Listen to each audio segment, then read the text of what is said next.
A very good morning, good afternoon, and good day to all viewers of Global Leaders Forum.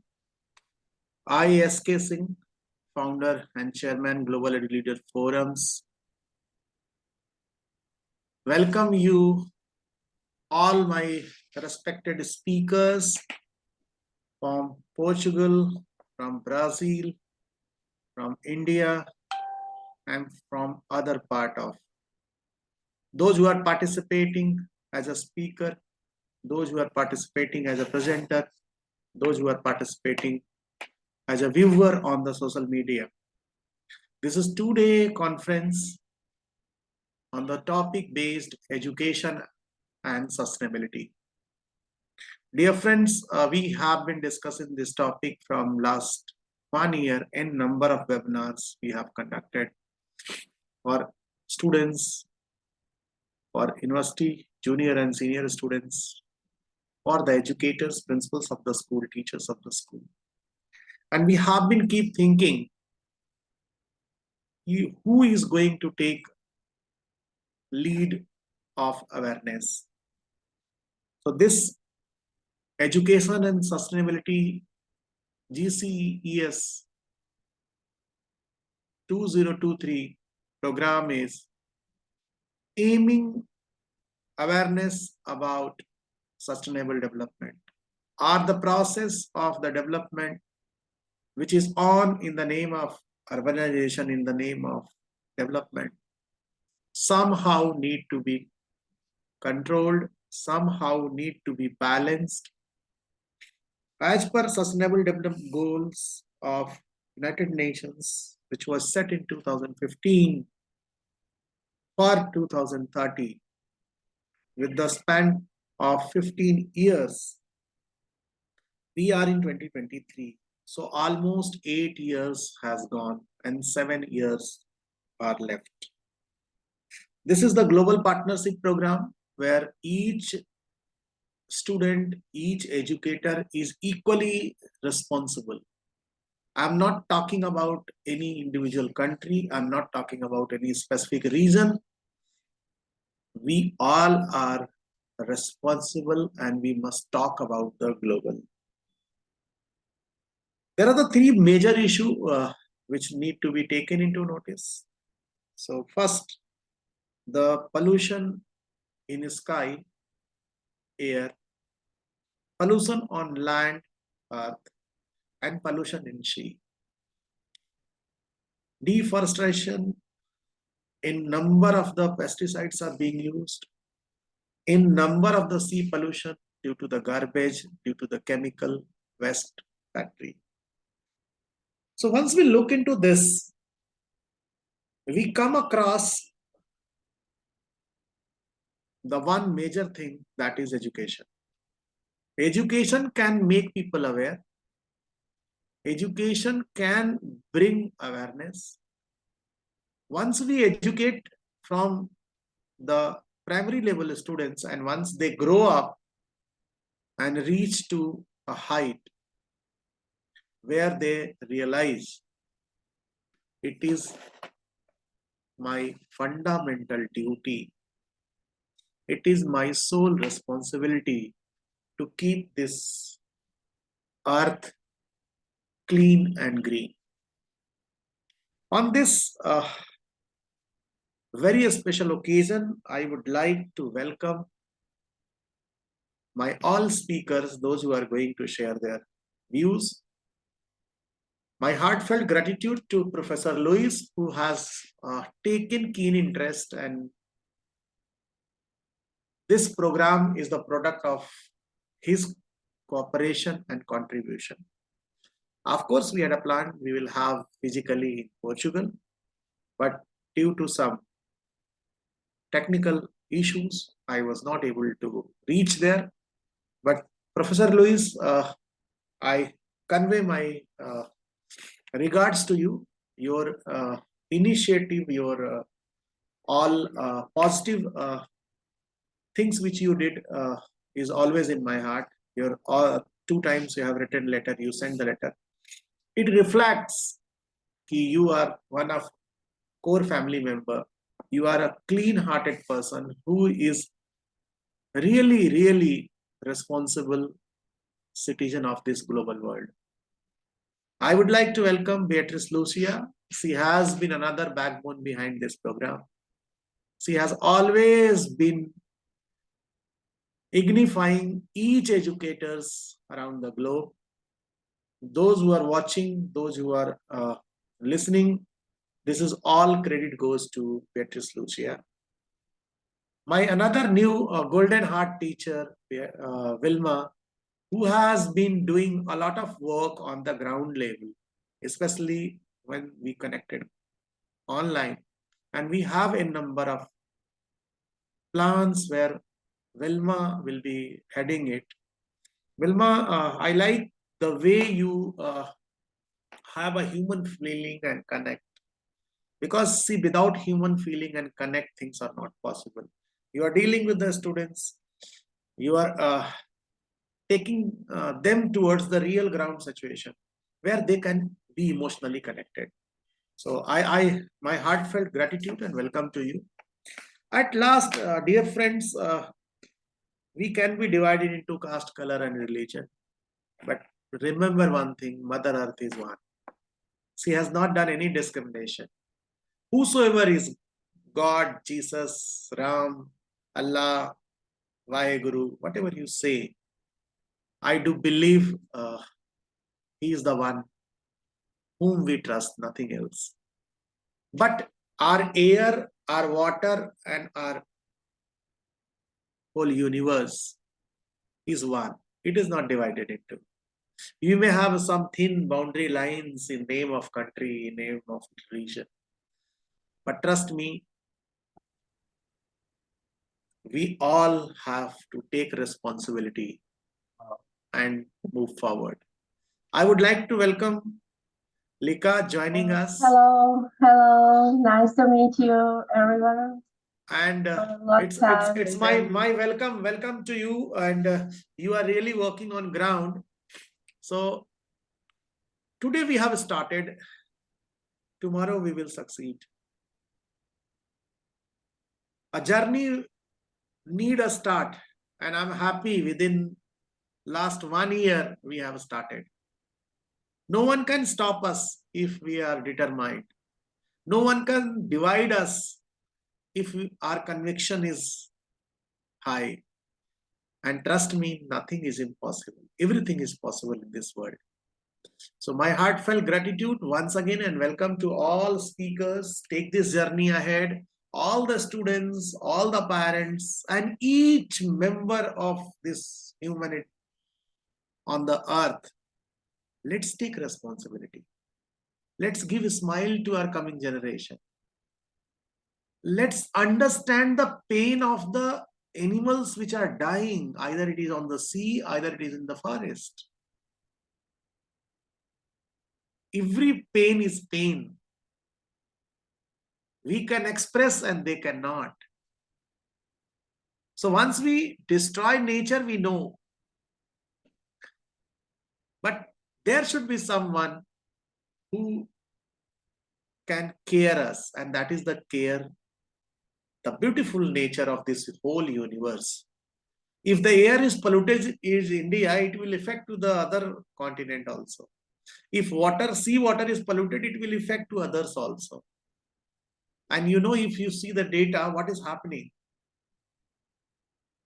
So we can be a few drops of this ocean, but we will keep your journey ahead. So once again, I welcome Professor Luis, I welcome Lika, and I welcome Beatrice. And it gives us the conviction to move forward. That's all. Once again, welcome all members, all viewers of Global Edu Leader Forums in the Day 2 conference on education and sustainability. Thank you so much. And once again, welcome. Thank you, you too.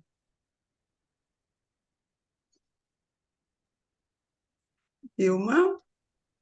Yeah, thank you. Thank you so much.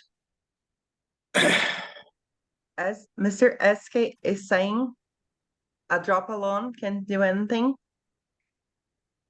And then I'd like to talk now a little bit about the people around our conference, the organizations who are helping us to make it possible. So this is our first global conference under the topic Education and Sustainability. You know that it's a hard work organizing a conference, but we are lucky that we have people behind us that are supporting and helping. So our special thank you goes to our supporters, Global Edu Leaders Forum and Global Delhi Public School for supporting us. Universidade de Aveiro from Portugal. Our special thank you goes to GEMPA, Grupo de Estudos Multidisciplinar em Produção Acadêmica, that is under the coordination of Professor Maria Emilia. And our special thank you to her because 80% of the articles that we have, they came from her and her students. Thank you, Professor, for your support.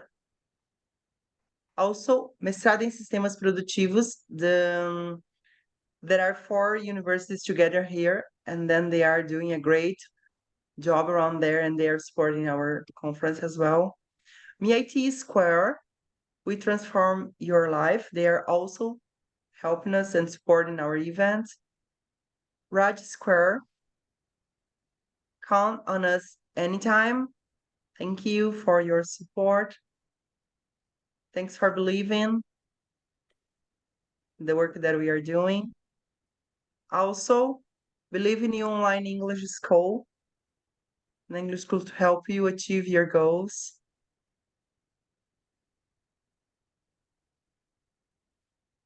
Next one, Dr. Valeria Sikorski Hadlik.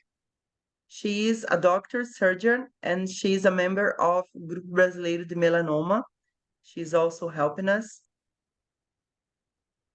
Bank Sikobi, also. Thank you for your precious help. Our thanks also goes to Global Academy. Thanks a million for your support. Also, Budankan University from Jansi under Dr. Sibi hand. And Wasuda University also, Science Foundation. Thank you so much. FUSA, the University from Florida, USA. Agencia de Patio University, the Innovation University. They're also supporting our conference. Centro Universitário FACVEST. BLS Bisotto, Assessoria Acadêmica e Contábil, under our dear Beatriz Lúcia. Thank you so much. And then these are some of our supporters. Thank you so much. As said before, alone we can't do anything, but if we hold hands together, we can make things real and we can make things happen. Thank you, everyone, and let's proceed to our conference.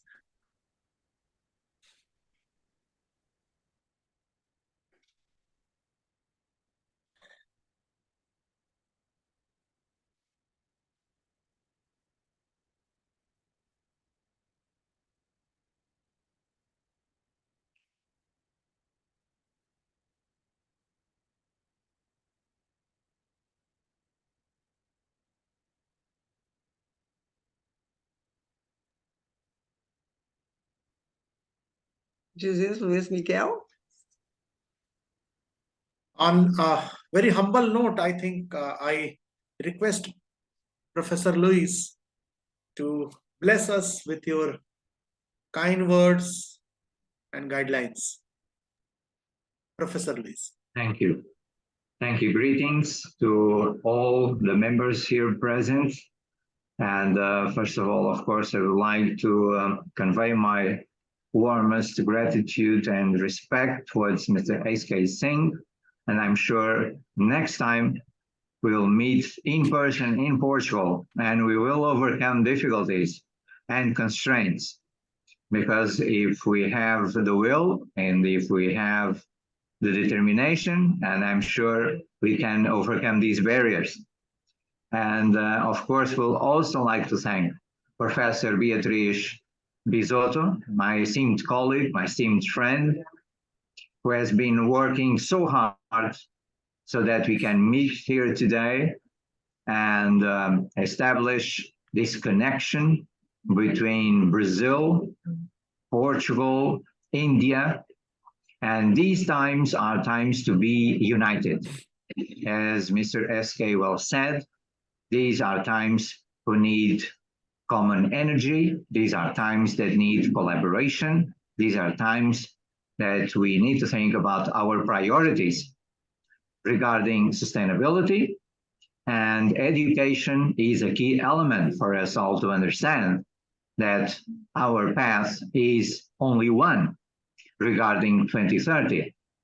And this path is, of course, to establish, first of all, and determine a priority regarding education. Education cannot just be a topic, cannot just be an approach. It has to be an understanding. It has to be a framework for all of our actions. And if we decide that education is the basis for our societies, then we are truly committed regarding development, regarding sustainable development, and regarding the aims that UNESCO has determined for us to achieve and accomplish by 2030. So again, I would like to say that it is an honor and a privilege for me to be here. I'm so happy to be here. And thank you, Mr. SK, for your leadership. Thank you, Mr. SK, for guiding us in this endeavor. I'm sure we'll continue this path with a lot of good ideas, a lot of events, and a lot of good elements for us to remember about this common path.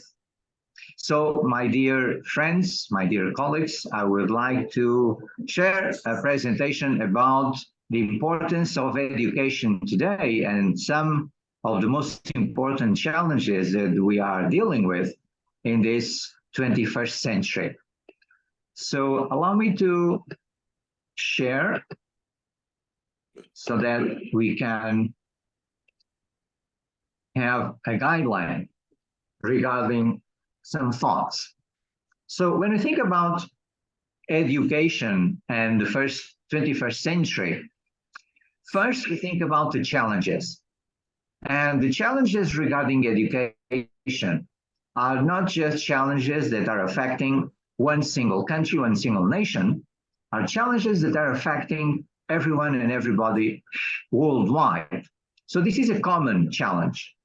This is why we need to understand that we have to establish guidelines, establish frameworks for action that are global. And then, of course, we have to adapt those guidelines and those frameworks regarding our countries, regarding our regions, our districts, our cities, our villages. So we have to adapt, we have to be flexible. So these are some of the challenges we're facing today regarding education. How to understand the need of having global solutions and act locally. So this is a global opportunity that we have nowadays in our hands. On the other side of this very interesting 21st century is a set of frontiers that we're now crossing, and some of those frontiers are still here today because the United Nations and UNESCO defined 2030 as our common objective, and this common objective is all about having quality education, education for all, and these goals are a great challenge. And I think we all agree that we have to work harder and harder to pursue these challenges so that they cannot become frontiers. So when I think about these frontiers, let us try to begin to understand the horizons regarding what we're doing now and what we can do regarding our next years to come. So first of all, let us begin by emphasizing some of the key messages from a very important report from UNESCO entitled Education in a Post-COVID World, 9 Ideas for Public Action. And from this report, I would like to say that we have learned a lot from the COVID experience. One of the most important things that we have learned from the COVID experience is that we have to work together. And we saw how the whole world was affected by this global crisis. And we saw that we had to share best practices from one continent to another, from one country to the other. And when we were online, for example, in conferences just like this one, we could share those best practices and we could help one another. We could help another colleague that we had in another country saying, I'm working like this. I have, for example, this plan regarding my curriculum, regarding my syllabus, and I think you can use this. And on the other hand, the other colleague would say, this is a very good option. Let me share what I've been doing with my students, because perhaps it can be of value to you.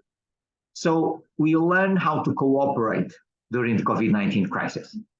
It was very important. It was a terrible time for humanity, but we learned the importance of collaboration. And of course, when we're thinking about Education 2030 and the Incheon Declaration, we're not just talking about a report, it's not just a declaration, it's a framework for action. And it's very important to have documents, it's very important to have reports, it's very important to have guidelines, but most important is to take action. So we have to take action, esteemed colleagues and esteemed friends. And action is needed regarding our sustainability, and action is needed regarding our educational systems that must change a lot if we want to give our children a better future. And of course, as all this is connected, it is also connected with the demands that are coming from the labor market. This is why the OECD shared a report entitled The Future of Education and Skills, Education 2030. And this is all about the future we want.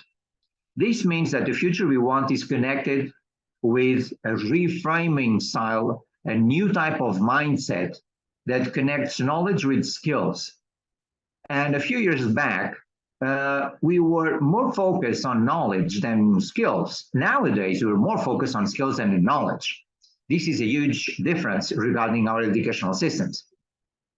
And of course, this is also connected with research, because teaching and learning are truly connected with research. If we cannot conduct research, we cannot give our students the most up-to-date resources, the most up-to-date information about what's happening, and they cannot fully understand the need for this collaboration we are talking about. And to end this line of understanding the horizons, let me just share this book from Springer entitled Higher Education Landscape 2030. So this is about the trend analysis regarding our main options about education 2030. And these main options are, of course, connected with establishing guidelines that are global, defining our priorities in each country, establishing new methodologies regarding curriculum, regarding our syllabus, understanding the needs of our students, and understand the needs of the labor market. So everything comes together because everything is changing. And let me share an example on how everything is changing. A recent study from Dell Technologies has shown that 85% of the professions that will exist in 2030 have not yet been invented. So this is a great challenge for us all, educators, teachers, researchers, members of management boards in universities and schools. How can we anticipate the future? how can we prepare our students for profession, for jobs that do not exist? So this is a very important goal that we have now, is that we have to anticipate actions. We have to anticipate the future. We have somehow to predict the future. How? Well, we have to analyze the trends. We have to analyze the guidelines. We have to analyze what the labor market wants from us, for example. And let's take a look at what happened in our universities during the COVID-19 regarding the digital demands, for example, because we are now living in a digital era. And we had three different stages regarding this digital era. First, we had teaching content digitalization. Then we had teaching process digitalization. And then we had teaching management digitalization. So we had three stages that were quite apart from one another. What happened during the COVID-19 is that these three stages came together, and universities had to understand the need to change. So we changed teaching content, we changed teaching process, we changed teaching management. And all of this because of what was happening to our world. Again, if we cannot understand what's happening to our world, then we are not on track with everything that is required to go ahead and give our students the proper tools to deal with this society, to deal with this new world that is very challenging. So this means that we have to think about our priorities in education, and one of those priorities is technology.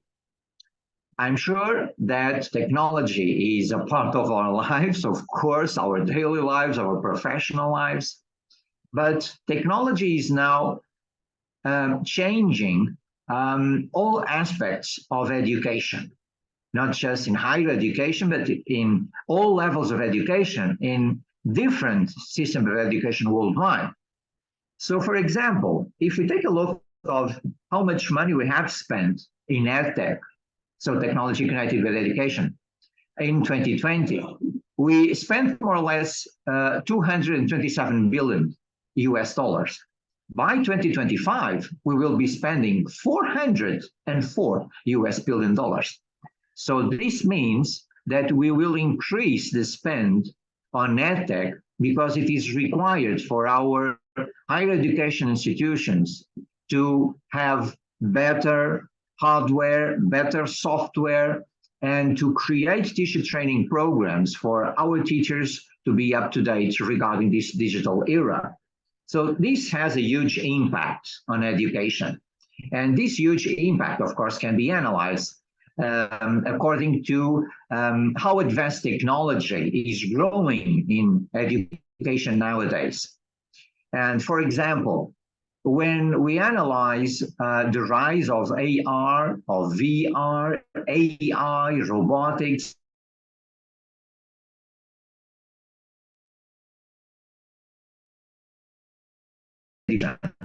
for example,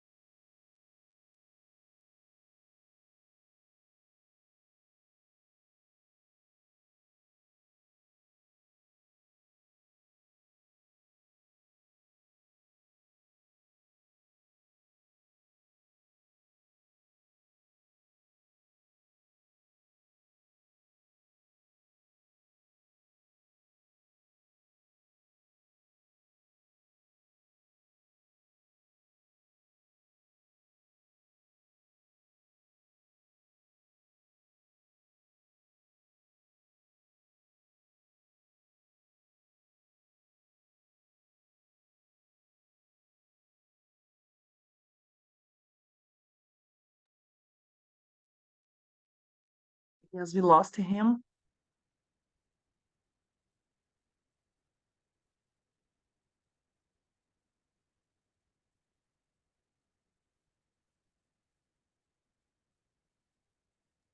Eu acho que ele teve problemas com a internet dele. Probably. Fala inglês aí. Probably internet connection issues.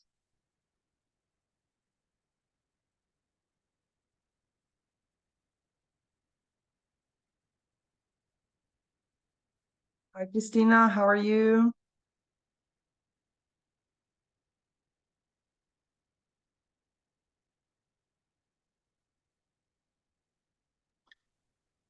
Hi, Professor Christina. Very, very good afternoon from India. Good afternoon, bom dia, bom dia.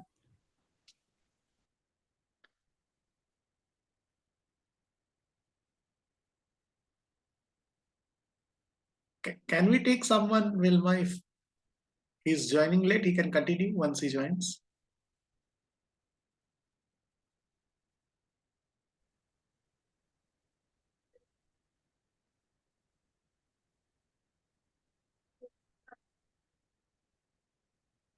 Lika can take lead. She's on the screen.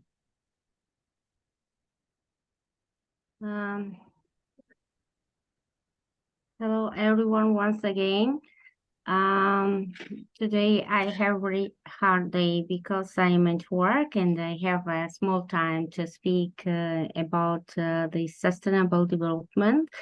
I'm really happy when I meet you and the society here. I was looking forward in this meeting the whole year. I'm really happy that my boys will represent Georgia.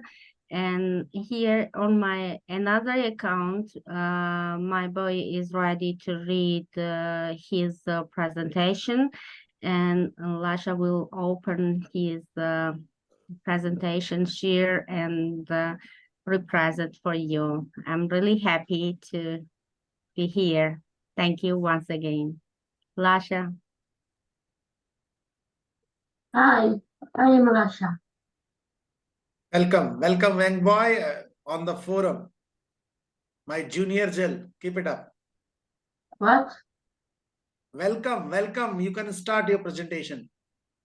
I do not have permission to share. Okay. Beatrice. Just Vilma, eu estou fazendo contato com os palestrantes. Agora eu consegui mandar que o Luiz Miguel lesse, o José Esteves lesse a minha mensagem, tá?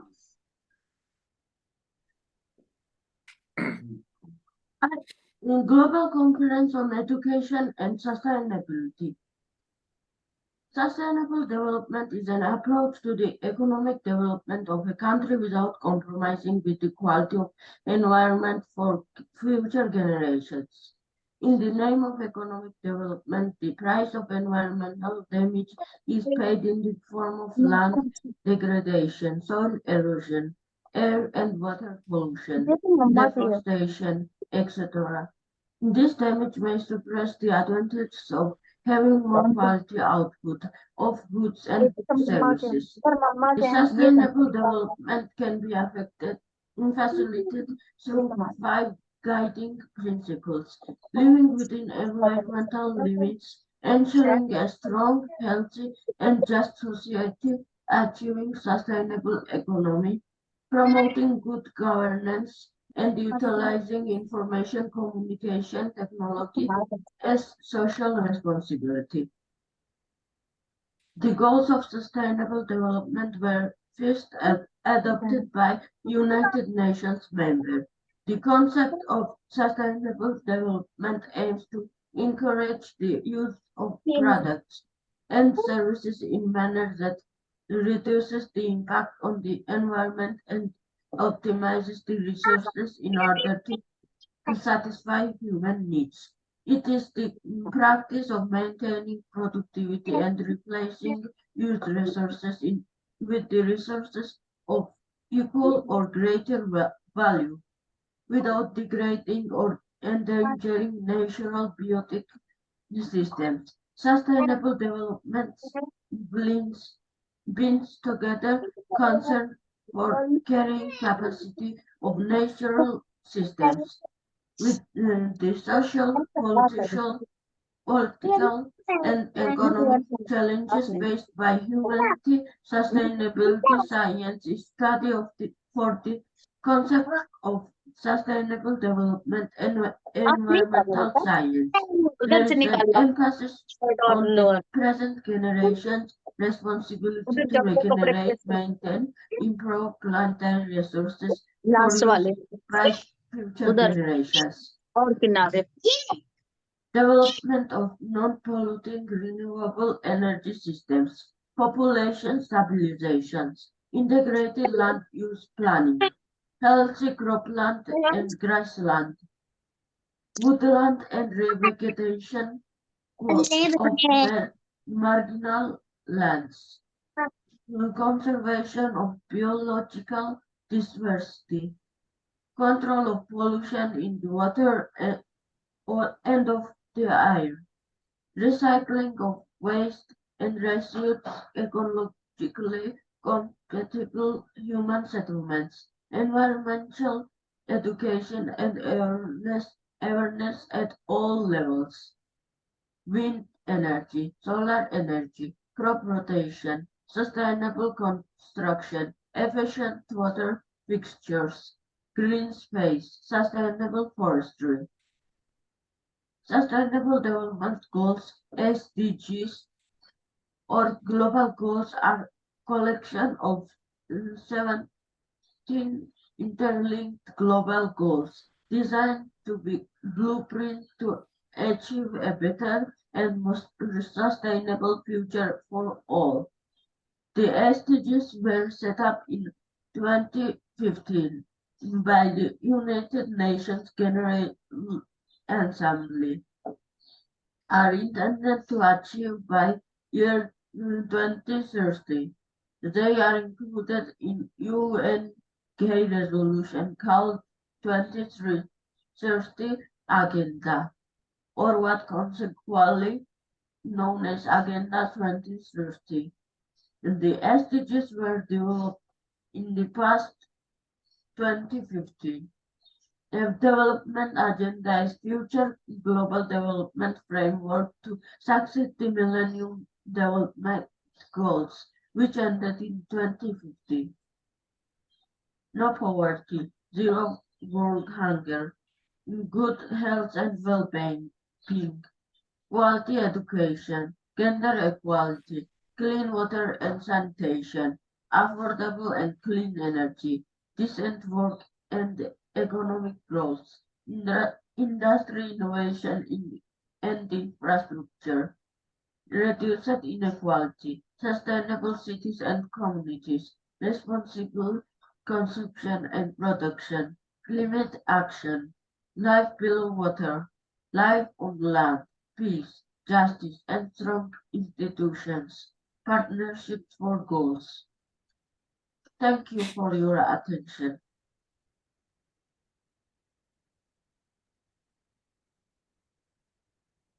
Thank you for your presentation. Congratulations. Thanks, Teacher Lika, for preparing your students. Thank you.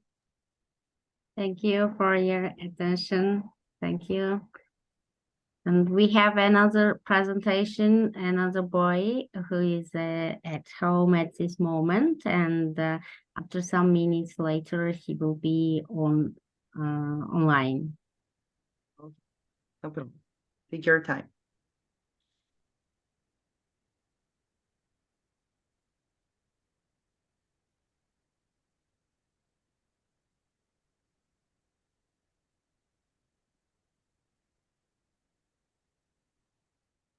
Luiz Miguel voltou e José Esteves, que é palestrante, também estão aí. O Luiz Miguel, daí acho que pode concluir, né? A parte dele, depois entra o José Esteves. Okay, perfect. Sorry for the technical delays here. Now I'm online again. So I was just about to continue this topic about EdTech and moving on. So again, why are we so keen on technology nowadays? Mostly because all these new technologies are now part of our daily lives, and because of our students, of course, that are also very keen on technology. And when we think about the top 5 industries to which, for example, XR is most applicable at this time, we see that education is one of the top 5. So, of course, technology is helping us a lot in our classrooms, and more or less 96% of teachers believe technology has a positive impact on children's lesson participation and learning. And this is, of course, a valuable understanding of how technology can change the way we are addressing these challenges in this 21st century. So when I think about the most important trends that we have nowadays regarding, for example, how to change our classroom, we always think about gamified learning, the use of big data, e-learning, as we said before, VR-based and AR-based learning, and AI-enabled education. And of course, AI-enabled education is perhaps one of the most important challenges that we have today regarding the understanding of how to establish a new pattern in our classrooms and in our institutions. So when we analyze what were the most important trends for this year regarding EdTech, let us support the words with some data from a survey that was, first of all, intended to understand how startups and emerging companies analyze these trends. And according to 2,866 startups, the most important trends for this year include immersive learning, AI, e-learning, gamified learning, big data and analytics, personalized learning, blockchain, cloud computing, video-assisted learning, and the Internet of Things. So all is connected, my dear friends, with the need of becoming more and more in establishing a dual relationship regarding technology. First of all, understanding the possibilities, enhancing our productivity, enhancing the way we are teaching our students. On the other hand, analyzing some of the consequences of using technology. Because, for example, artificial intelligence is now giving us a lot of thoughts of how to establish a framework regarding ethics, for example. Even today, the Prime Minister of England said we truly needed to create international guidelines regarding artificial intelligence. So the impact of artificial intelligence on learning and teaching and education, for example, is highlighted in the European Commission policy report. And according to this policy report, the path is, of course, by understanding how AI can help us, for example, in our campus. And nowadays we are using AI already when we think about adaptive learning, when we think about chatbots, when we think about personalized learning, when we think about how to create smart content, for example, how we can analyze a lot of information, how we can gather information. So I think the optimistic point of view is shared by this professor from the New York University. So that is our intelligence is most of all what makes us human, and AI is an extension of that quality. So when we address higher education and AI in a common perspective, I think we'll come across the important contribution of AI in education. And we talk already about automated tasks, generation of smart content, course improvement, how to analyze classroom weaknesses, for example, how to get universal access to AI students, how this can help us educate the educator, how to increase participation, how we can become education more and more personalized process how we can learn inside the classroom, but also outside the classroom. And of course, AI can help us during assessment activities and grading activities. And nowadays, AI is all around us. For example, I'm sharing 3 examples. On your right, you see a portrait, a painting, you may think, but this is not a painting. This is something that is created by AI. So AI is changing arts, it's changing humanities, it's changing communication, it's changing the way we can use radio, for example. It's changing the way we are building. And this is, for example, what happened in Azerbaijan. The architects use AI to define what were the most important characteristics of this building. And this is the outcome. And the outcome is truly amazing. So AI in education is all about, most of all, challenges and benefits. Of course, applications are so important, but I think we have to understand the benefits of AI in education. And these benefits include global access, include time and cost efficiency, and enhanced learning outcomes. Also regarding challenges, we think about how AI can help us with data privacy and security, with bias and discrimination, and even with plagiarism and academic integrity. So everything about AR, VR, and AR are common trends regarding our future. And when we think about all this, of course, we understand the need to go ahead with AR, VR, and AR solutions.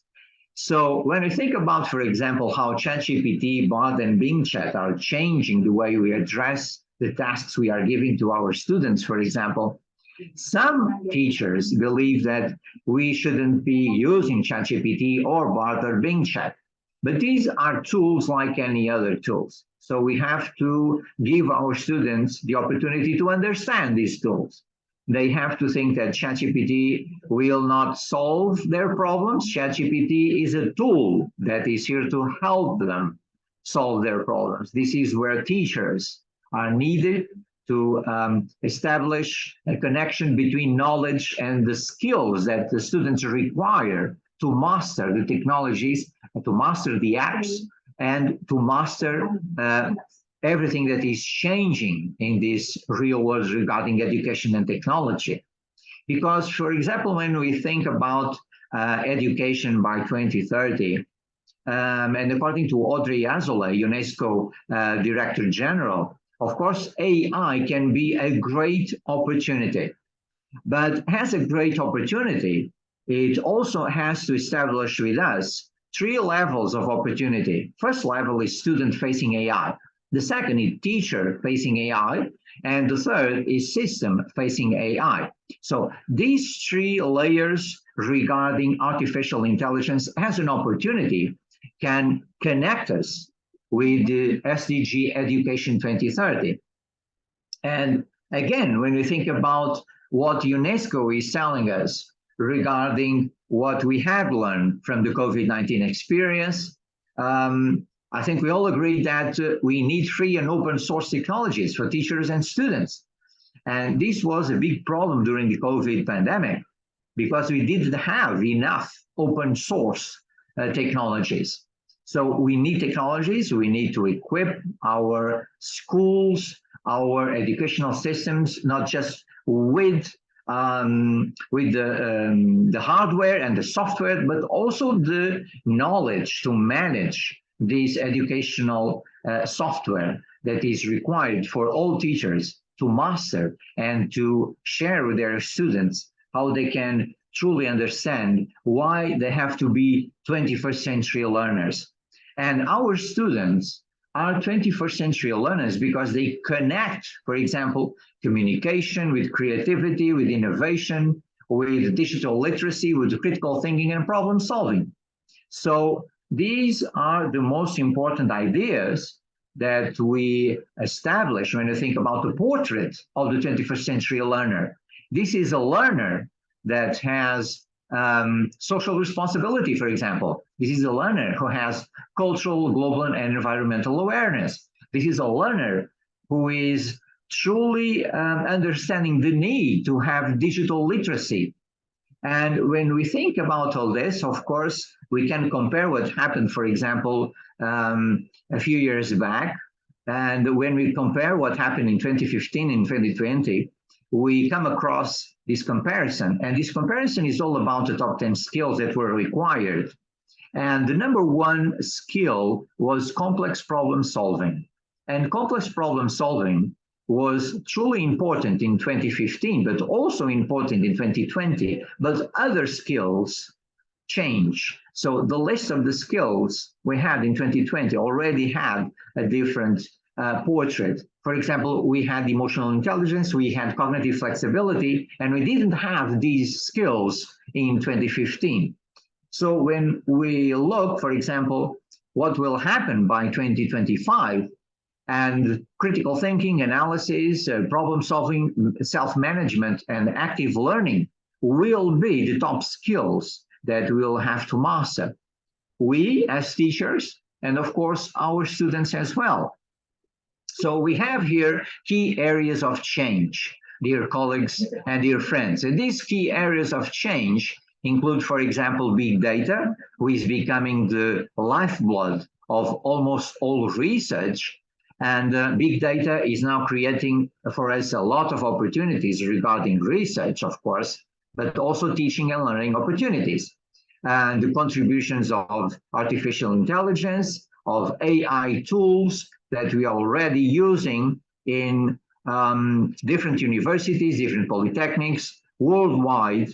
First of all, not just as tools, but also as tools that can predict what is going to happen in the real world. So AI can help our students to get prepared to face their challenges when they become professionals. For example, they're going to become a doctor, they're going to become engineers, they're going to become architects. So they will need to understand how technology works, and these simulation activities can help them prepare for the labor market before joining the labor market, before joining the workforce.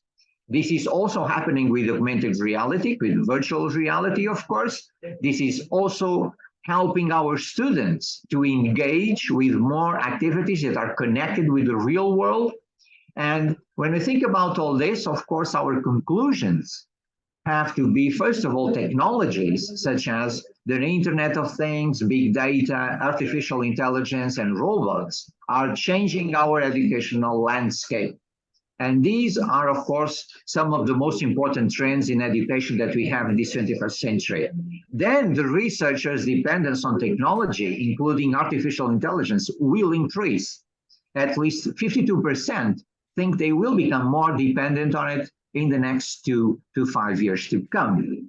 And of course, education is our common horizon for 2030. And if education is truly our common horizon for 2030, then this means that we have to start thinking about understanding the need of establishing priorities regarding collaboration. So collaboration must be our common goal. Collaboration must be our common purpose. Collaboration must be our common objective. If we want to create a sustainable future for the next generations, this is the path that has to be common for us all. This is the path that has to be common for all nations, for all countries. And if we are united with these goals, I think we can go ahead and take an optimistic point of view regarding 2030. And according to UNESCO and the United Nations goals, then we will have quality education, and then we will have education for all. This is our common goal. So dear friends, let's unite, let's work together to achieve this goal. Thank you so much. Thank you, Dr. Luis. I was amazed to see your data analysis, how pandemic has changed our entire approach towards content, process, and as well as the teaching management. Rightly said, we will be highly dependent on technology, and actually do not know what kind of technology is going to come. AI become one of the new tool where lots of discussion are on process. It need to be utilized or not.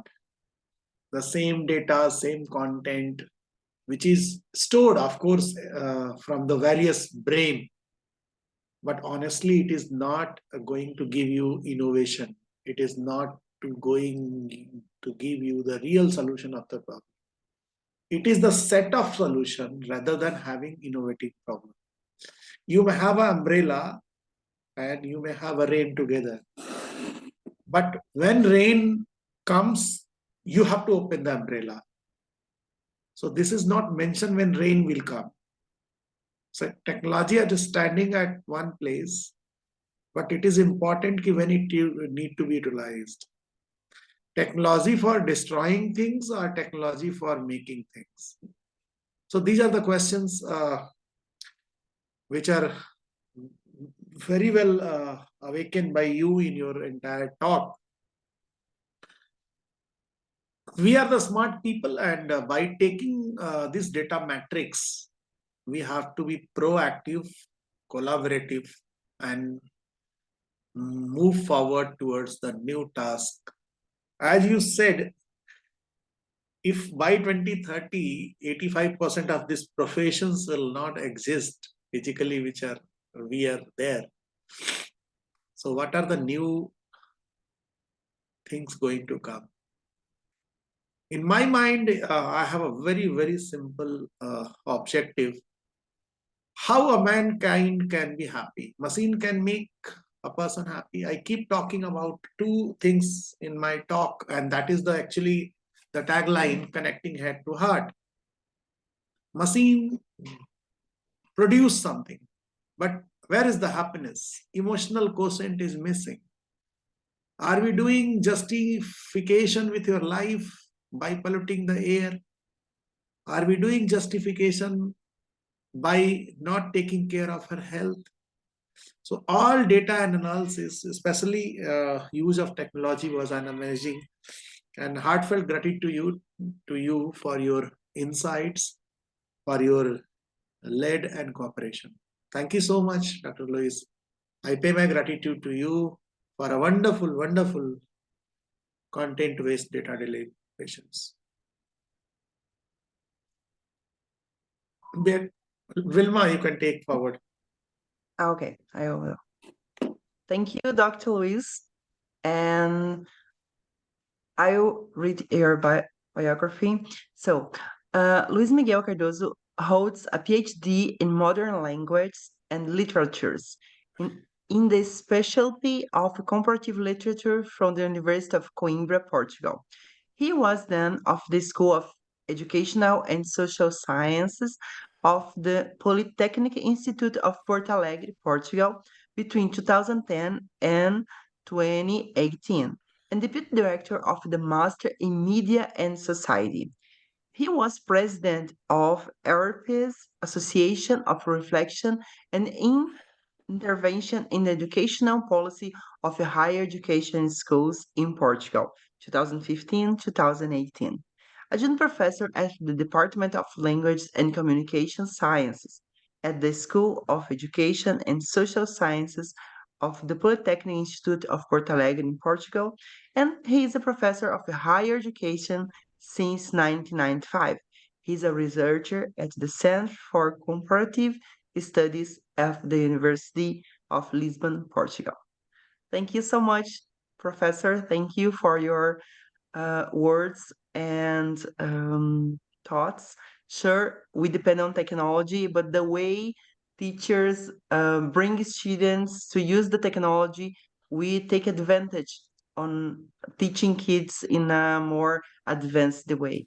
It's still difficult for some teachers, we know, because some of them don't agree that technology is there. They say no students using cell phone in my classroom because they are disturbing. But if the teacher knows how to deal with that, if the teacher use the technology for sure the students will learn easier because they are using technology 24 hours a day. So if we teachers use the technology in our favor, for sure they will learn easier. Thank you for your thoughts. And our next speaker is Professor Dr. José Luis Esteves. So he's a global chair in SDG4 and GSFN, MBA professor and postdoctoral researcher in innovation for sustainable organizations at PPAD PUC Paraná, Pontifícia Universidade Católica do Paraná, Brazil. Member of ABES think tank and the ACE Academic of Educators in Brazil, former Dean in Business Scholars and HEI Executive Director in Brazil. Core Steering Committee member at Stride Sustainability Research Networks, UK, Brazil. CEO and founder at Exponentials Learning and Educational for Change-Making Platform. Founder of Ed4 Mentors and Exponential Innova Hub Initiatives Brazil, climate leader at the Climate Reality Leadership Program in Brazil. Coalition-wide International Mentorship Program, World Hub member 2020, mentor at ICLEI. Please, Professor, help me if I'm saying something wrong, please. Innovation Mentorship Program, South America. National Award in Child Education by Foundation ABRIC 3 times the Ben Efficient and Wellbeing National Award in NGO Transparent and Effective Management by Qualis Institute Brazil. Wow, what an honor for a Brazilian guy. Thank you so much for being here. That's an honor. Listen from you. And that makes us really proud that a Brazilian is with all these studies and making a difference for the education. Professor José, the floor is all yours. Well, the first thing in the morning here in Brazil, it's a good morning. I believe I will be chatting with people worldwide because we are connected through the internet. So good afternoon and maybe probably good night to all of these people that are attending this outstanding gathering of minds, like I like to say today. It's really an honor and a pleasure to be here.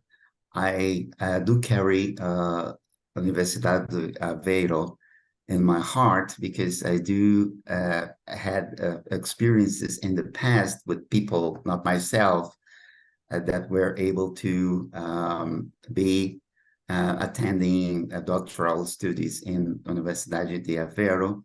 And I told to myself, my day will come, probably, who knows, in the year of 2024, because I am in the process of obtaining my Portuguese citizenship this year. And so I will be more comfortable to work in Portugal with you. Thank you very much for this invitation. Thank you very much for our beloved team that worked with Global Edu Leaders Forum, Professor Beatriz, who gently made the invitation to be here with you this morning and to talk a little bit about this subject that I consider myself, and I believe all participants that have been here that will consider of extreme importance and urgency to be discussed in the higher education institutions ecosystem and these days. That is a necessary connection, let's put it like this, between higher education, curricula, and sustainability. So I'm really proud to be here also with Professor Luis Cardoso. I have heard and I know some of these writing papers, and it is really an honor to share this morning here with a high level, outstanding people just like you that are introducing me to. So thank you very much. Welcome you all. I believe we have a very interesting journey. I will take the opportunity to share with you a humble, small presentation that I have made to this discussion today, and believe that we will have some time, maybe teeny time in the bottom end to make a discussion about this. So I will ask your permission to share my screen with you.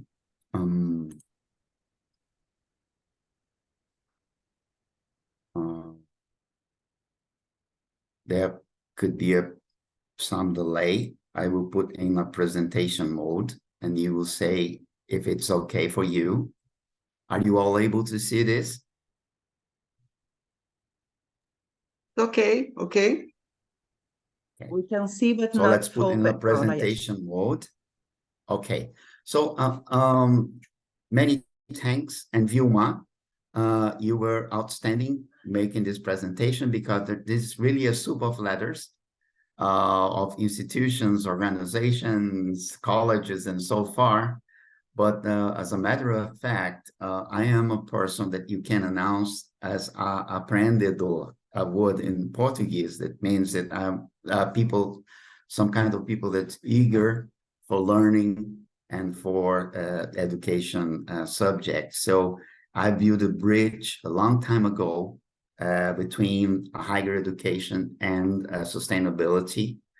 I have acted formerly as executive in some international organizations that are dealing with the sustainable issues here in Brazil and worldwide. So I believe it was brave on my part, because I was probably in certain circumstances, I believe, the first educator to talk about this necessary bridge that we are discussing here today.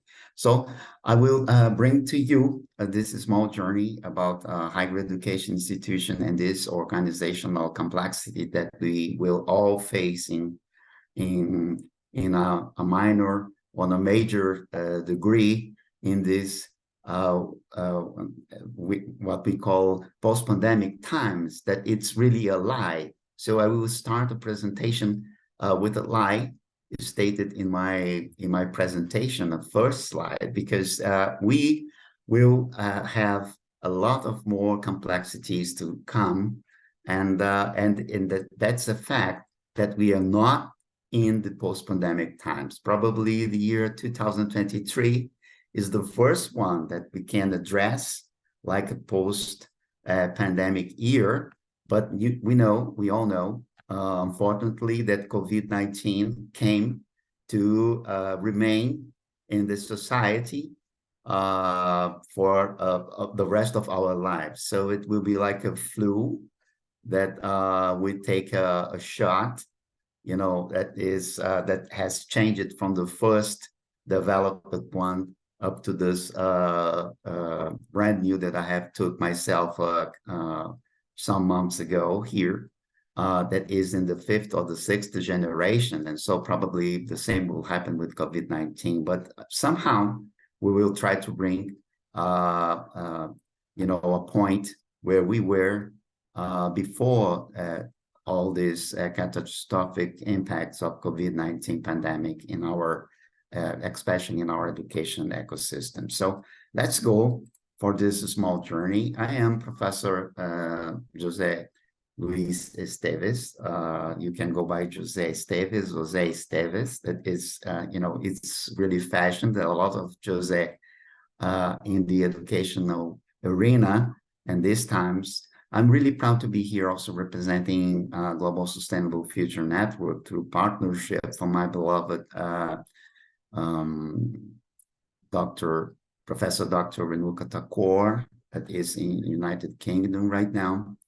And she brought to me the possibility of go further, talking about education, but with a more deep responsibility that is a change-making education, because we are talking about the SDG 4, that is quality education. So we are not talking about only the access of education, but we do all have to connect our efforts and dots in order to bring this education in our countries up to a higher quality level.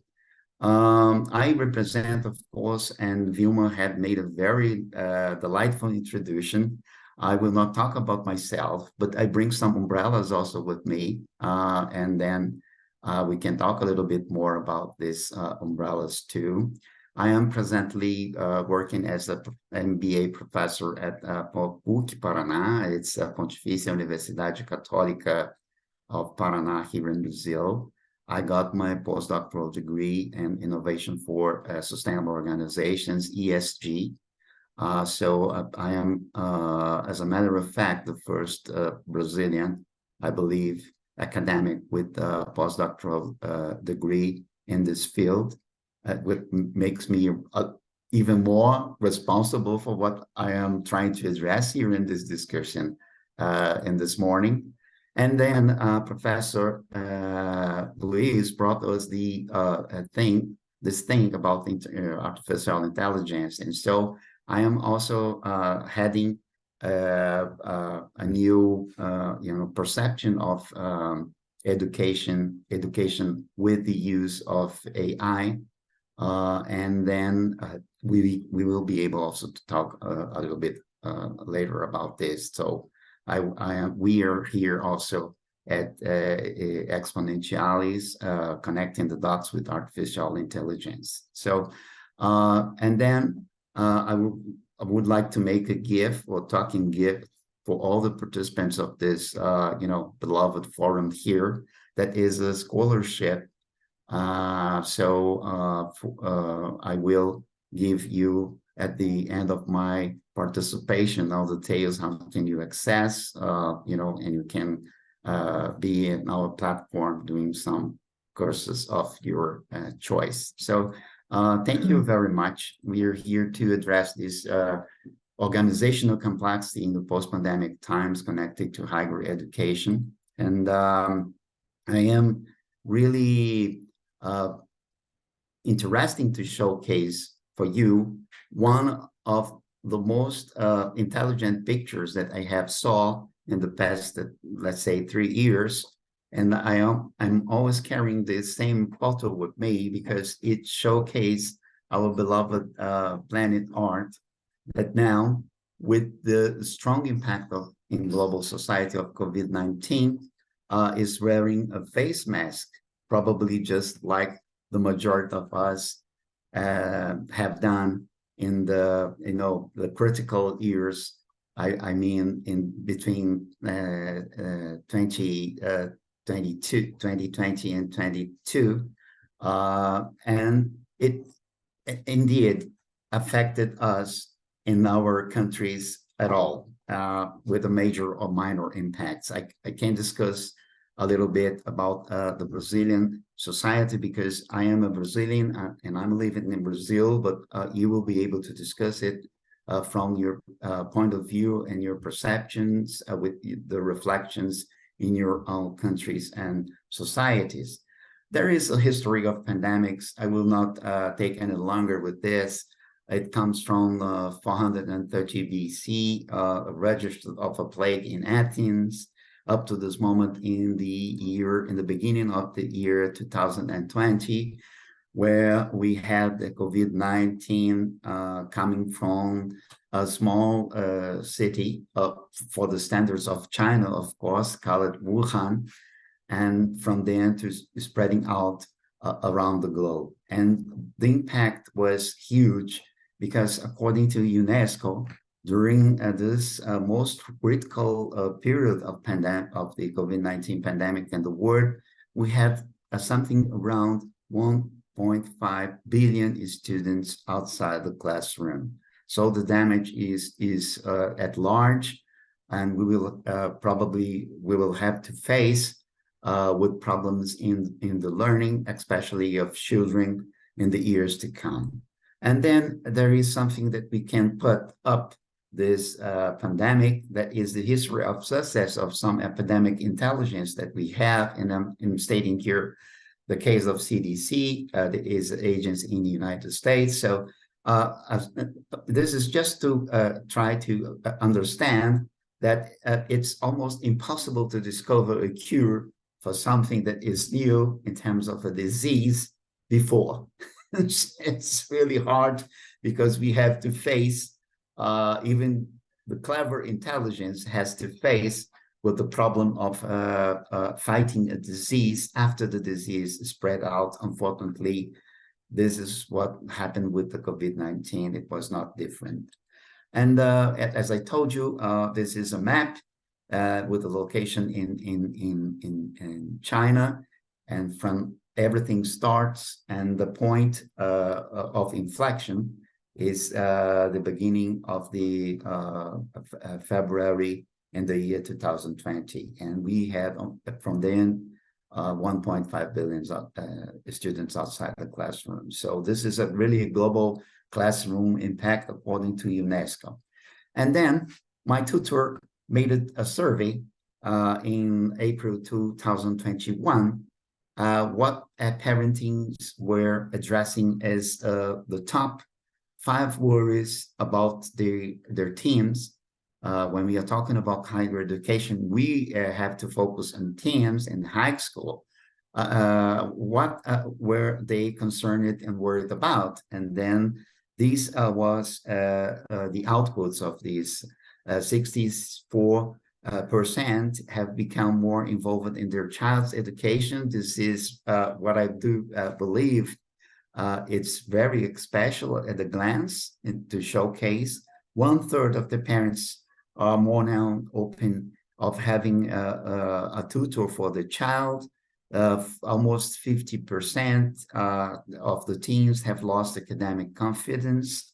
64% of the parents feel their teen has developed some learning gaps, and this is true from our perspective of educators and professors, and almost half part of the teen's mental health was affected. So this is something that we can bring up to this table discussion as as an outline of this impact that we are dealing with, and by knowing the impacts, at least trying to connect our perception, our educators' perception with these impacts, we will be able to deal with in a more appropriate way further. So there are some, of course, McKinsey, explanation about this post-pandemic organization, and the fact that we will have probably to shape it along 3 different dimensions, that is purpose, value, and culture. And how we will address this, of course, we'll have to consider the background of a culture, level of education, economic and social in each one of our countries, but this is something that we will have to consider at all. And there is also another perception that we're making my curiosity flourish. That is, there is something that can tell us how local leaders are sharing this outlook amid pandemic. And yes, there is, and some of them are stated here in this frame that you can see in the blue, in the light blue. It's not a major concern. If you have a middle blue, a concern, but not among my top 3.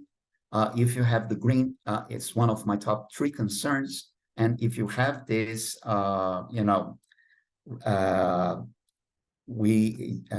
dark blue here, you will see it's my number 1 concern.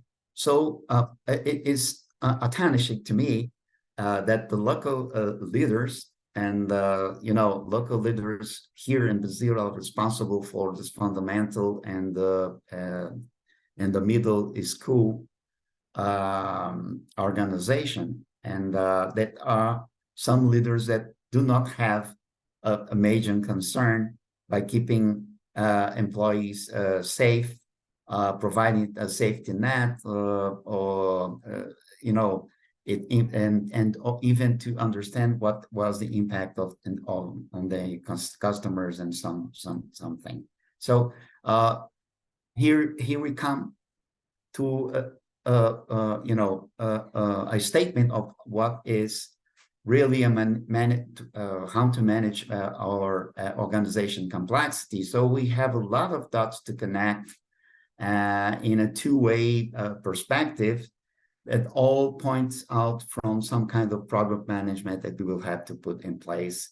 And the higher education institutions will have to enhance really their program management understanding today and in the years to come.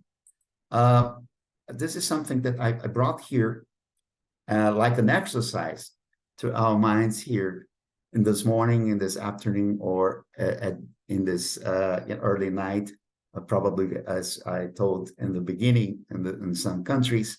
May disruptive be turned into ordinary in this after pandemic? And this is something that I would like to, give a feedback, because we have a lot of ongoing complexities to look really after a true disruptive initiative, because we all at the same time, it will vary, of course, according to different levels of perception of what is a post-pandemic, but we will have to look further for a lot of ongoing complexities on this disruptive initiatives that are taking place. The large majority of the existing operational organization relies their managerial models attaining to contemporary, but what I like to call, of course, Jura classic, the strategic premises and guidelines. And this is a picture that I'm trying to use to represent this, because we are dealing with disruptive initiative, just like the assembling of an old and current vehicle, a car. We are still assembling fossil fuel cars, despite the fact that electricity will rule the global mobility. We are selling, as a matter of fact, this, what is probably one of the villains of the global warming and all the problems that we are dealing with the climate change in these specific moments of our time, because they are all based in fossil fuel, combustive. So we have gasoline, we have diesel, we have all those things, and no matter how old is this in terms of technology, because it's really something that is in the really beginning of our era of industrialization, this kind of vehicle, we are still building millions of these model cars with really tiny pieces and particles that particularly makes a problem to assemble when you disassemble it. And Tesla, I brought some here, on the line in order to say Tesla evaluation overcomes a bunch of these traditional auto symbols. So this is something that we have to bring to the discussion, because we can apply this kind of exercise to our higher institutions, higher education institutions, and try to foresee where we will be in the coming 10 and 20 years from this time on, because we are not dealing only with the impacts of the COVID-19 pandemic. Afterwards, we are dealing with a new complexity that is multi-generationality. So we have a lot of people from different generations, and I will talk about this right now. This is what I call the upcoming complexities to connect all at the same place, generations workplace. We have some kind, call it poorly profiles. We have added the COVID-19 and the digital experience, like I used to say, and we have a mix of these soup of letters of these contemporary administration theories linking each one of these profiles.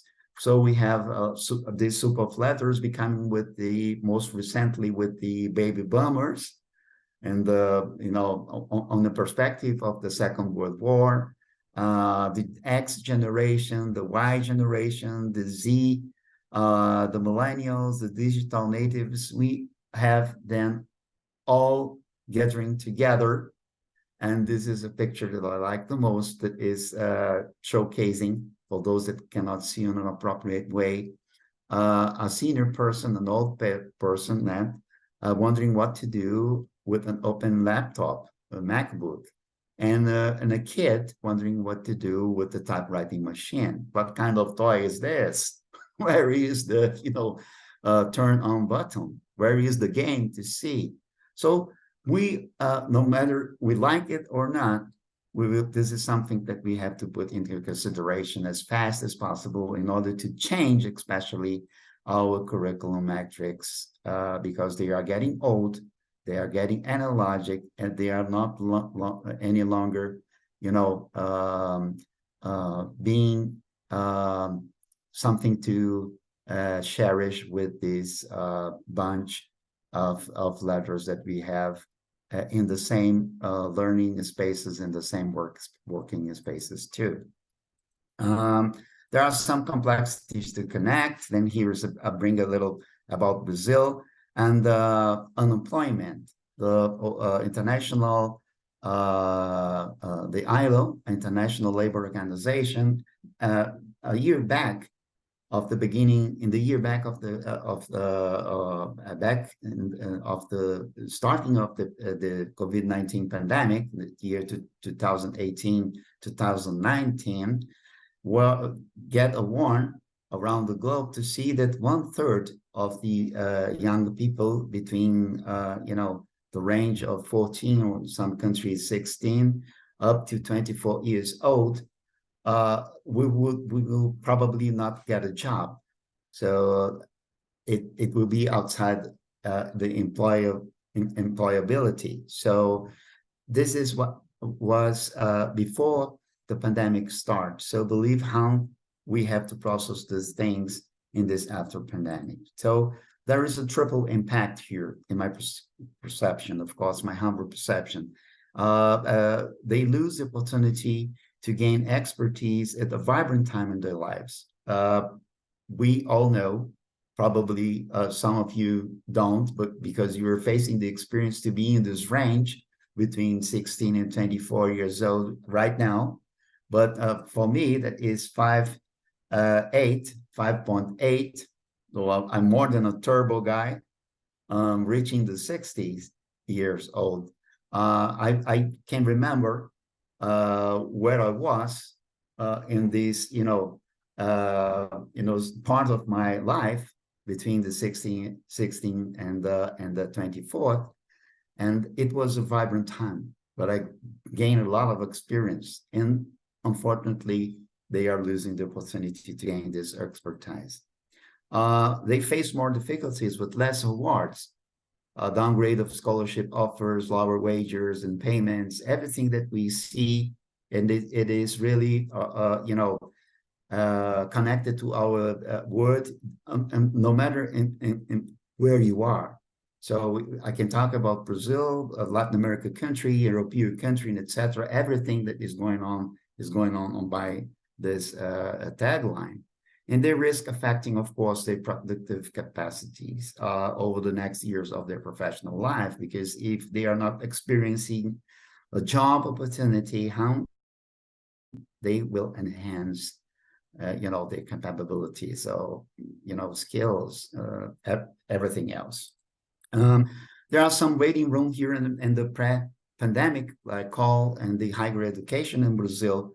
And these are the drop-off in the years, the first, the second, and the third in the high school in Brazil. As you can see, they are higher in the first year than in the last one. So the challenge here in Brazil is to keep young people and adolescents in the high school.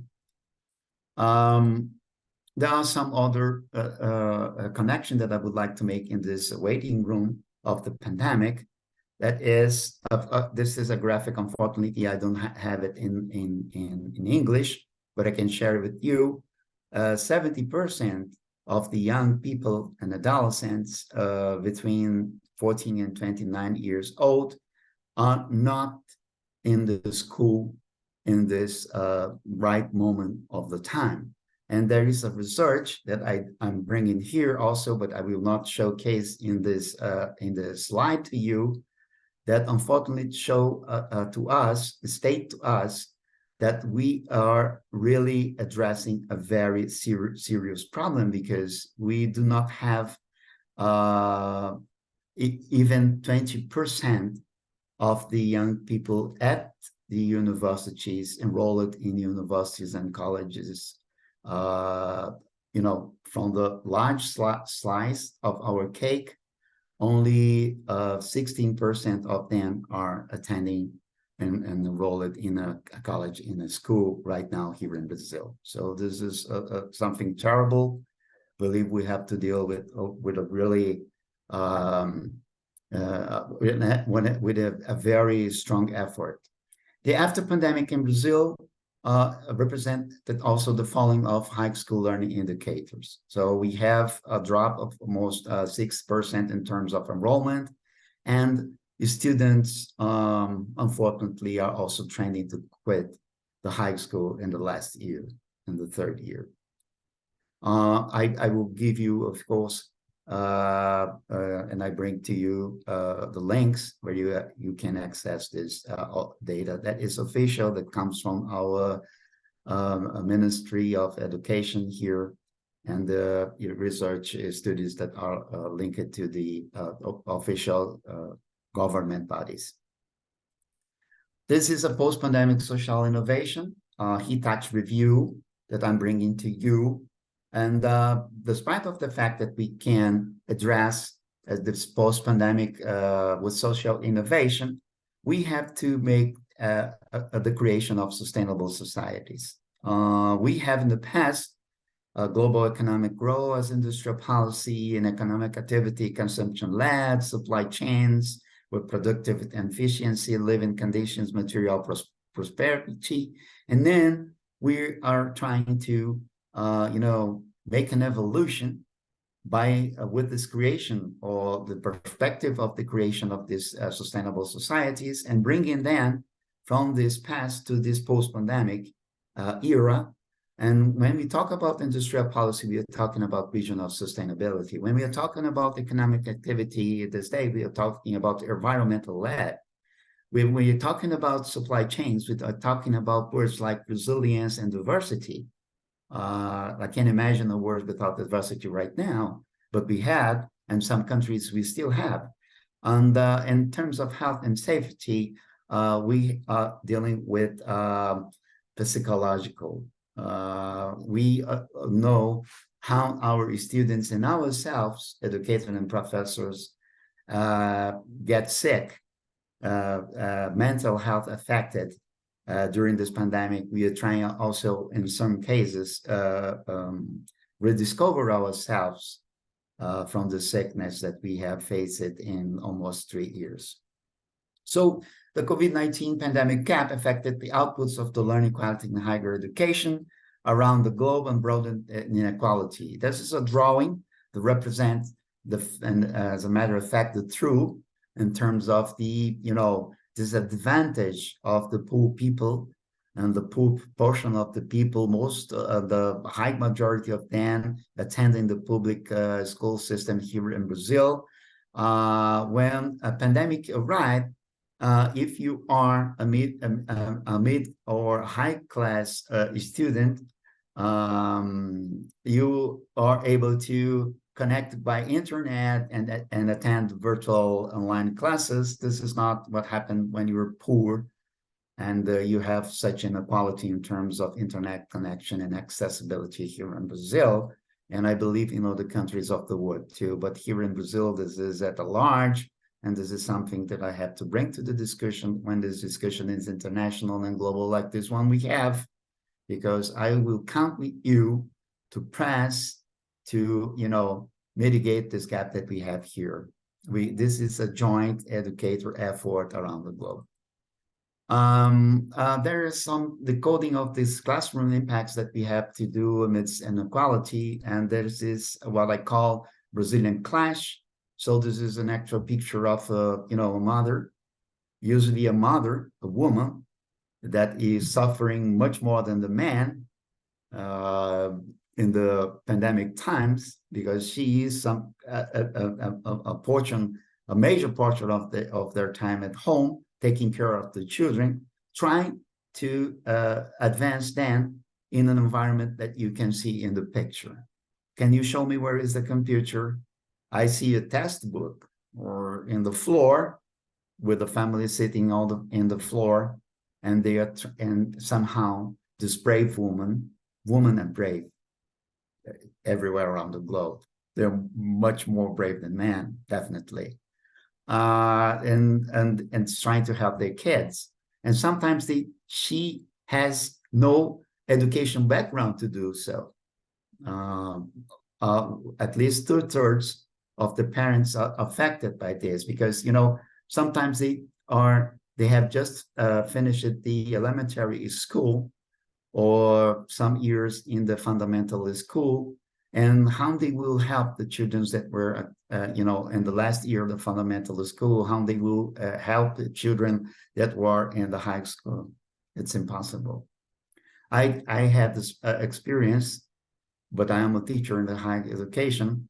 But something that you have to review back in the past, where you have been 30 years from now, it's not quite easy. I love mathematics, I really like. And people say, you're so good in mathematics, you can do, all this stuff in your head. And I say, no, I'm not.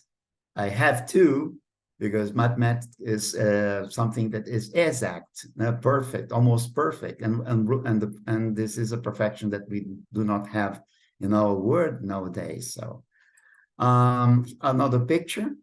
And I brought this early draft to showcase to you, and this is not a drawing, this is a picture. Here is a student, doing some kind of homework outside his house. Are you seeing his house? Are you able to see? So, we lack basic things in the large portion of the Brazilian families around the country, and we are talking about a continental country like Brazil. Internet, online classes,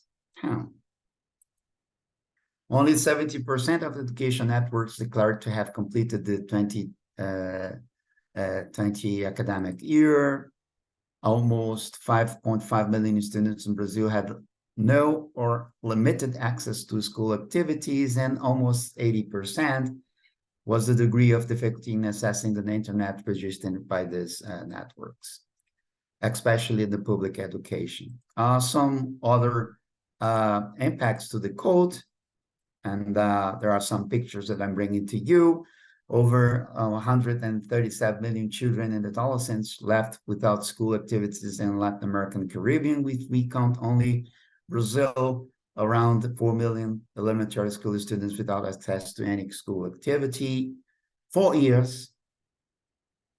And this is something to really reflect about, because I'm not a teacher of so young and children. My children are, older in the university. But this is what education can set back in Brazil to the pandemic. While worldwide, the average is 3 to 9 months. We have reached in Europe something around 4 up to 6 months in terms of impact in learning. And in Brazil, we do expect, because these are the outcomes of the pandemic. We are still processing this. I believe we are all processing this. We cannot, mark as an X, but we estimate around 4 years setback in terms of education here in the learning. So this is the Brazilian elementary school highlights, the school approval rates, of course. They have reached the peak and then started to, be on a plane level now. They are coming down again because this is the lack of the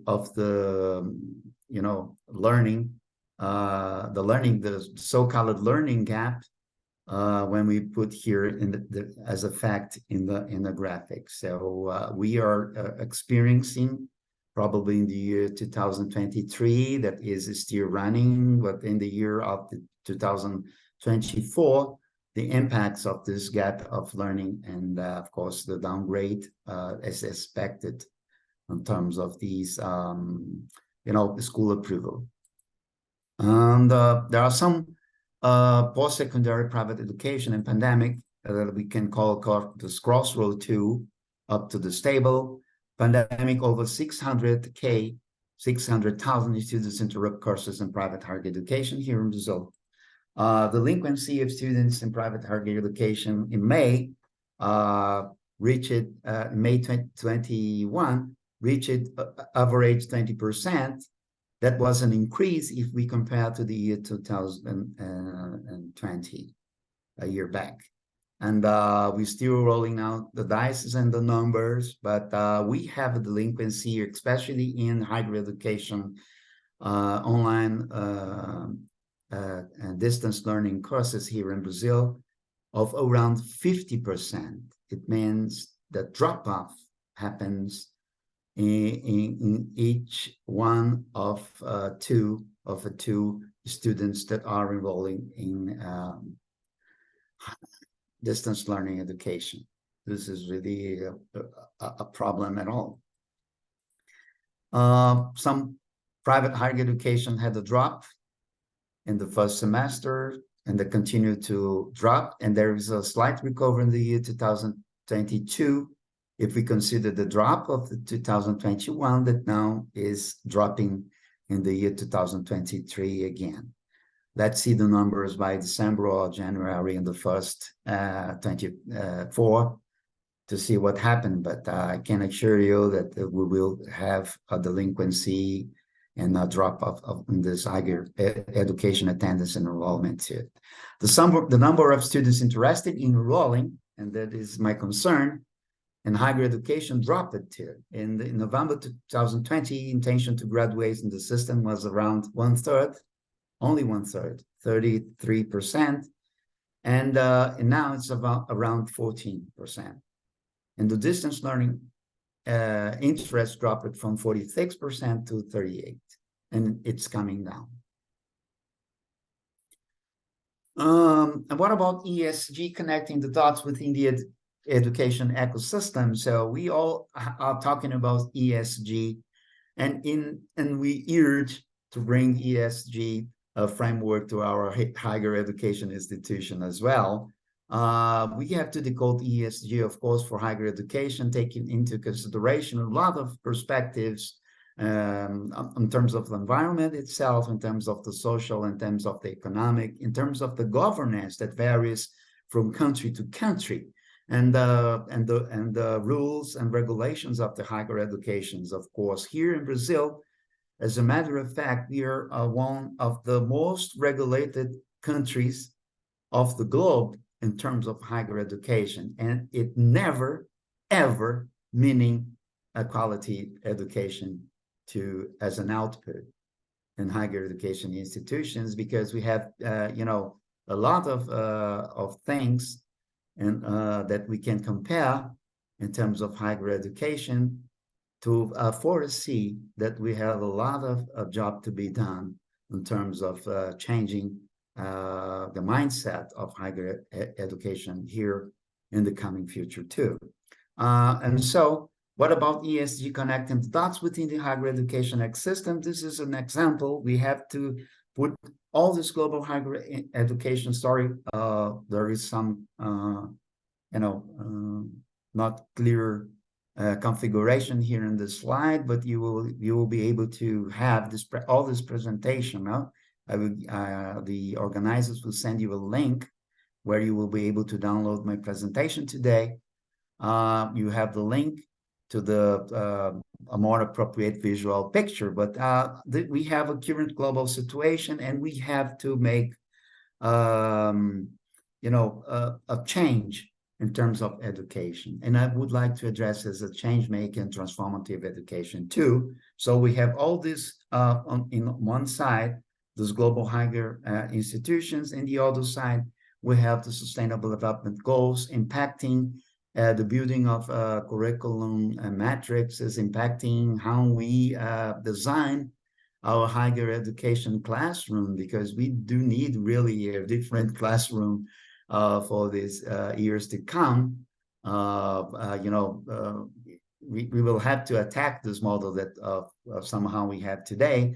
And the European Commission of Education, some couple of 3 years ago, drafted what would be the education classroom of the future. This is a point, or probably an inflection, that we will have to make, because since we are building and we are designing the educator of the future, of course, the educator of the future and the professor of the future, the lecturer of the future, will no longer have a space in the actual classrooms that we have worldwide. And higher education institutions, how convey their community's efforts. It means by community, their students, professors, researchers, the management, to overcome the impacts of the global pandemic. All together, each one as a piece of this puzzle that we will have to connect to have a more brighter and sustainable future in terms of higher education. We're here to move forward and connect the dots between the proven, for example, like I like to address here, and even Professor Dr. Renuka Thakur from Global Sustainable Future Networks is working on a tag in terms of what would be, or probably would be, a sustainable education, or how we can move forward in order to address this issue in higher education institutions. But we have some proven sustainable frameworks, 5 R's, conscious consumption, zero waste, net zero. We have to use them to improve cost curriculum, highlight the role, especially of the higher education institution in this post-pandemic, I like to call multi-generational societies.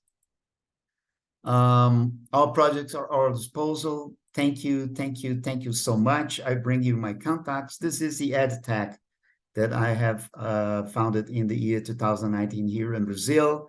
And I really, collided with the beginning of the pandemic in the year 2020. So I have been also affected here with projects, but we have done a lot this last 3 years, even with the pandemic.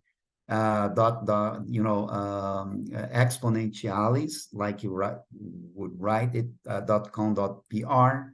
And this is my email, JL Esteves, BR of Brazil altogether, gmail.com. And even my mobile, please do not connect with me and let me sleep a little bit if you consider the timelines, because sometimes I am attending here, calls from something that it's not in my mobile.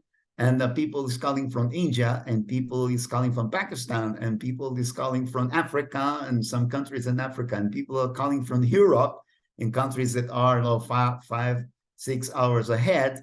And so it's really morning there, it's 7, but here is like 1 a.m., 2 a.m.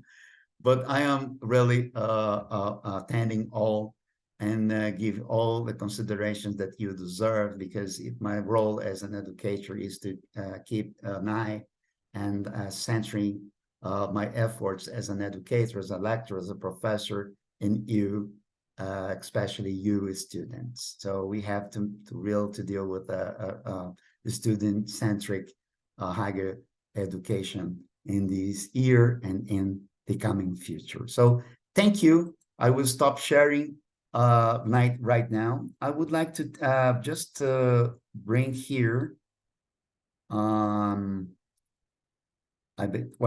this is a code, GCES 2023, and there is a a QR code, and you can have and you can address our platform.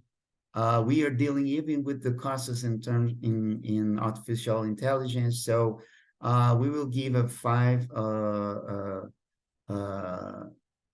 50% scholarship to all the attendants of these GCES 2023 to our course portfolio, so you can reach over 60 different possibilities of enhancing your education too. And there is a good news: we have priced it in order to bring EducaZap as a micro-learning possibility to mitigate the gap of learning and education here in Brazil. So the prices are stated in reais that are 150 or 160 of the costs of the probably courses that you will have somewhere around, and you even will apply this. So it is an affordable experience of yours. So this is my invitation. This is a token gift for you that have patiently following with me and my thoughts and my reflections in this morning today.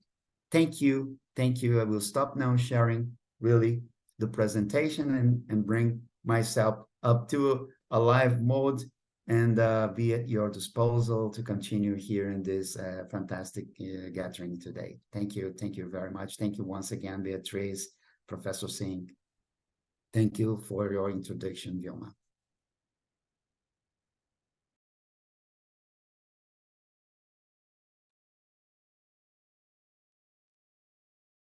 Thank you, Professor José Esteves. Wow, I am speechless around here listening to your presentation. And indeed, the pandemic was something that changed our lives forever, changed the way of education.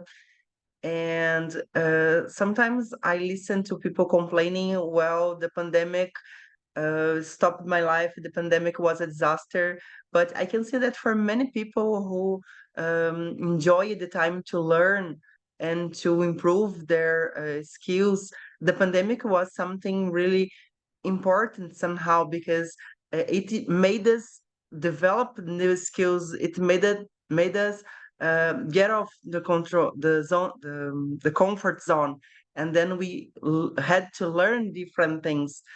And I'm so happy to meet you. This is the first time that we share the floor, and I'm so happy to learn that you are a Brazilian teacher and professor with so open mind like this. And I'm sure your students are lucky ones to have you guiding them, because this is what we need for education: teachers who are open minded, who are eager to teach students for the future, to help them learn different skills, help them think in a different way. And I can see that you are doing that in a brilliant way, and I'm so happy. And what makes me even more happy is that you are a Brazilian one, and I'm so proud of that. Thank you so much. Dr. SK, would you like to say some words? Thank you so much, Mr. Jose. In fact, your insights and all technical data which you are keeping, it was amazing. And we all have to take it forward to the ground reality. So this is what Global Edu Leader Forum is trying to do with the efforts of you all. You have a lot of research, lots of data, but our sole duty, this data and research should reach at the right time. We are just 20, 30, 7, 8 years ahead. 3 years pandemic has taken, 3 years preparation has taken.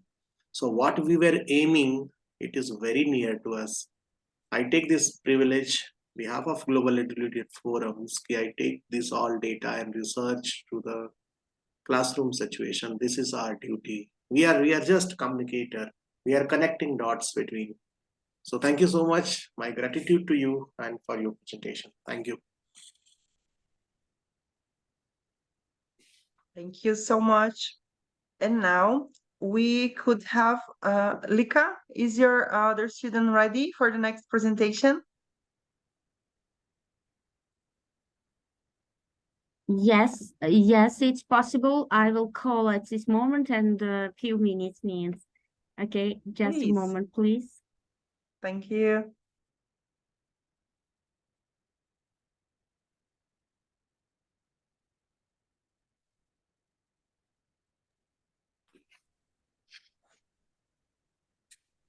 Dear educators, few things what I was thinking about. Okay, let's discuss these all problems, and in the second version, I wish I can take this content from conference to classroom, especially the teenage classroom. Switching off light can be a habit. Closing the water tap can be a habit, which is generated, of course, at the childhood.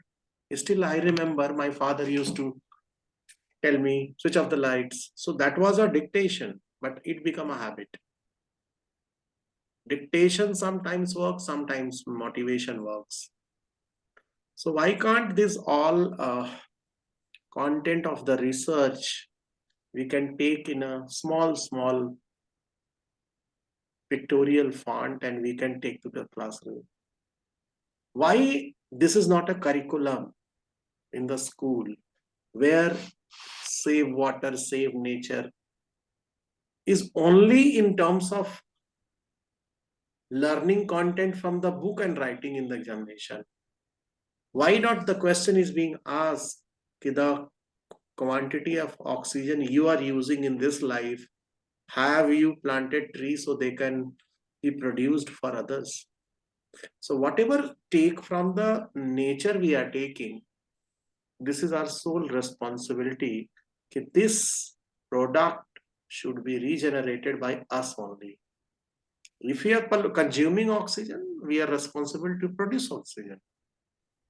There are thousands ways and means.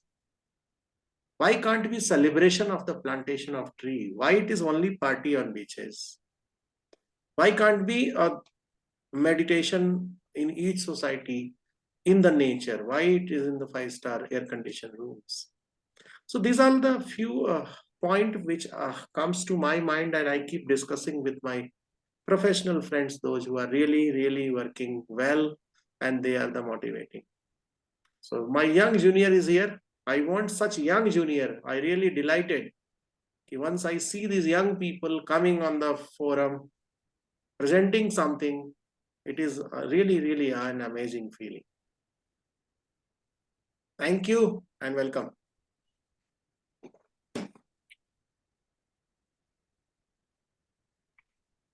Hello. Yeah. I cannot share for personal reasons. So I'll start just reading. First Global Conference on Education and Sustainability.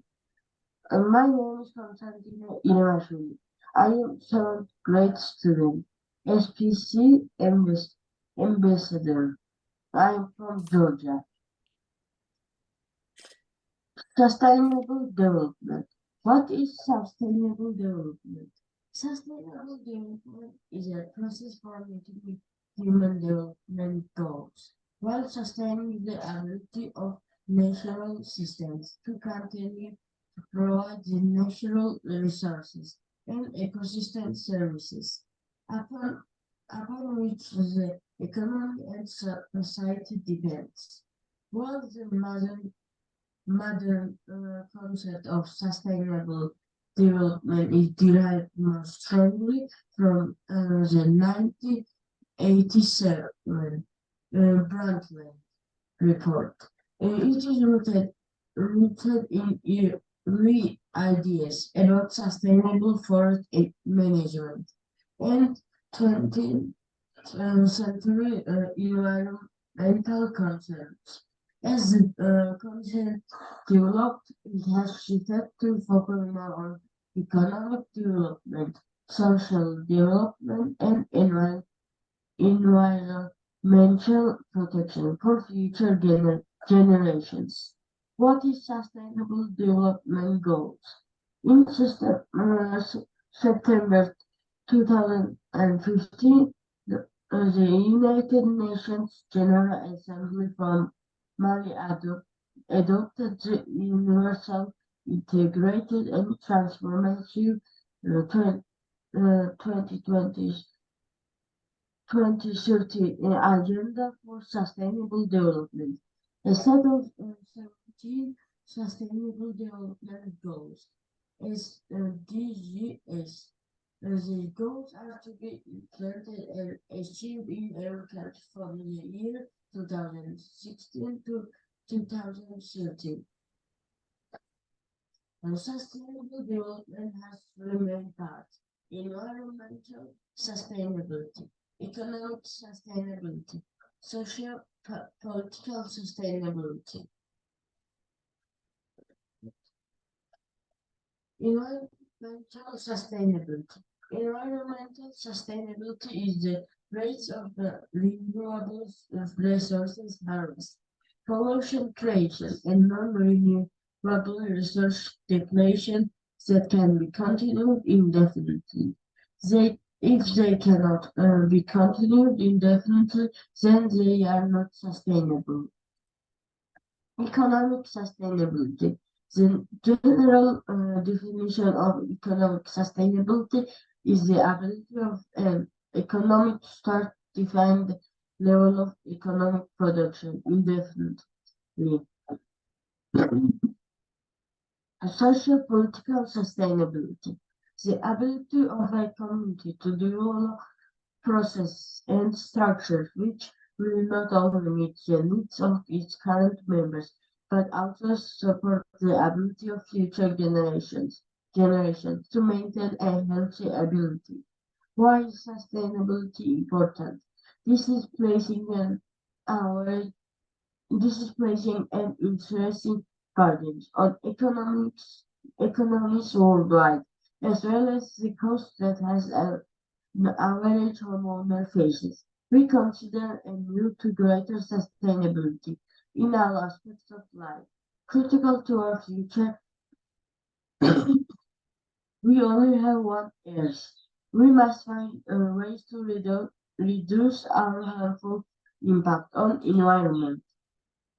And how can sustainability be achieved?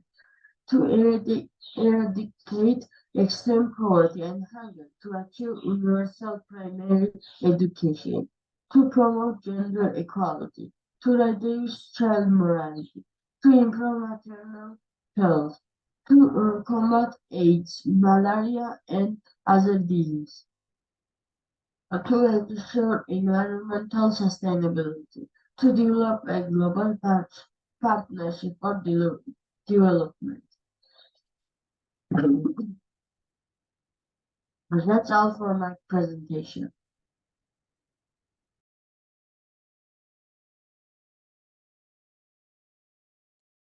Thank you for listening.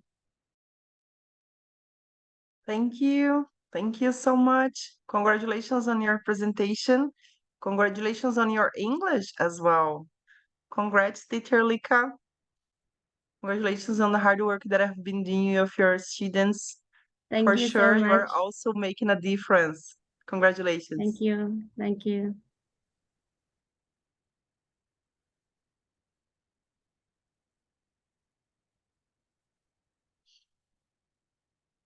This is education for real life, empowering the students to learn, to communicate. That's pretty important.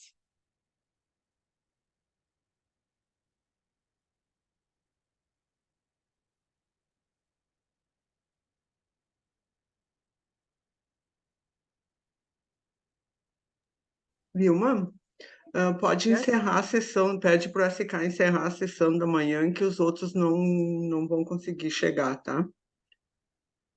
Okay. All right.